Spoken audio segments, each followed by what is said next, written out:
My wife and I had been together for 7 years, married for 4. In the beginning, it felt like we had everything two people could hope for. We laughed easily, shared inside jokes that no one else understood, traveled to places we'd always dreamed of, and stayed up late planning the future we thought we'd build together. Back then, loving each other felt effortless, natural, as if we were meant to be. But as time went on, something shifted. There wasn't a single moment I could point to, no obvious crack that split us apart. It was gradual, like watching the sun fade behind the clouds. The warmth between us just dimmed. Conversations that used to last for hours turned into short, hollow exchanges. The dates that once excited us became evenings spent on opposite ends of the couch, faces lit only by the glow of our separate screens. I felt it happening, and I tried. God, I tried. I'd come home with her favorite coffee, just to see if I could spark a smile. I'd reach for her hand during a movie, hoping to feel that old connection. I offered to cook dinner, suggested nights out, tried to remind her of the us we used to be, but there was always a reason. She was tired. She was busy. She wasn't in the mood. And then there were the comments, the ones that didn't need to be shouted to hurt. Little jabs slipped between ordinary moments, sharper than they had any right to be. You're not ambitious enough. You're too sensitive. Or sometimes just the way her eyes would roll when I spoke, as if my words barely deserved to be heard. Each small dismissal chipped away at me, made me feel like no matter how hard I tried, I'd never be enough. One evening, I came home from work, sat down, and started scrolling through my phone while I waited for dinner. I wasn't expecting anything, but then I saw it, her post. Just a few words, cold and deliberate. Being single is better than being with someone like him. No winking emoji, no playful tone. Just that. My heart sank. I stared at it, willing myself to have read it wrong. But it was there, clear as day for the world to see. And the comments, they were worse. Her friends cheered her on, called her brave, said she deserved better. And all I could feel was humiliation, not because she felt that way, but because she didn't say it to me. She said it to everyone else first. I sat there in the quiet, and I typed my reply.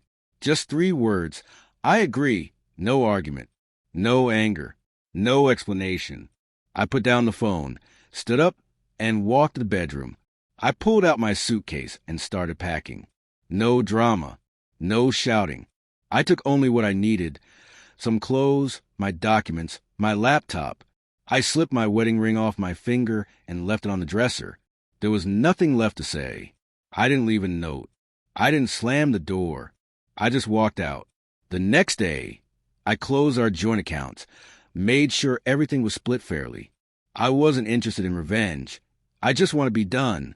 I moved into a small 1-bedroom apartment across town. It wasn't much, but for the first time in years, I felt peace.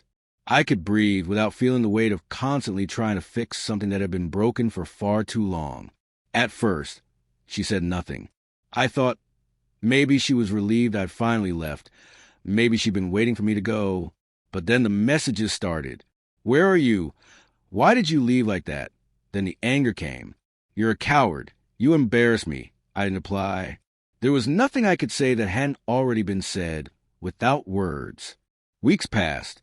The anger faded, and regret took its place. Her messages softened.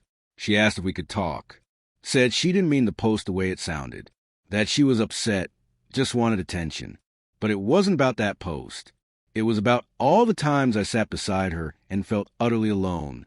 All the ways she made me feel small. All the moments she could have chosen to speak to me, but chose instead to broadcast my worthlessness to strangers. I spent the next few months putting myself back together.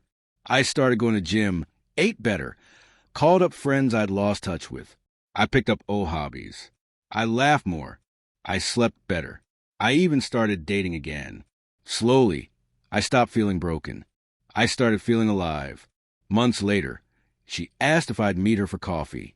I said yes, not because I wanted her back, but because I wanted to close that chapter with dignity. When I saw her, she looked different. Not worse, just quieter, less certain of herself. She told me she missed me, that she'd been thinking, that she saw now how she'd taken me for granted. She apologized for the post, for everything. I listened. I thanked her for saying it. And I told her the truth. I'd forgiven her a long time ago, but I couldn't go back. I wasn't the same man who had walked out that night. The pain had changed me, but it had also made me stronger. I had built a life I loved, and I wasn't about to leave behind. We parted without drama. No harsh words. Just two people who once loved each other, finally accepting that it was time to move on. She taught me what it felt like to be unloved, but she also taught me the power of choosing myself. And that was a real ending.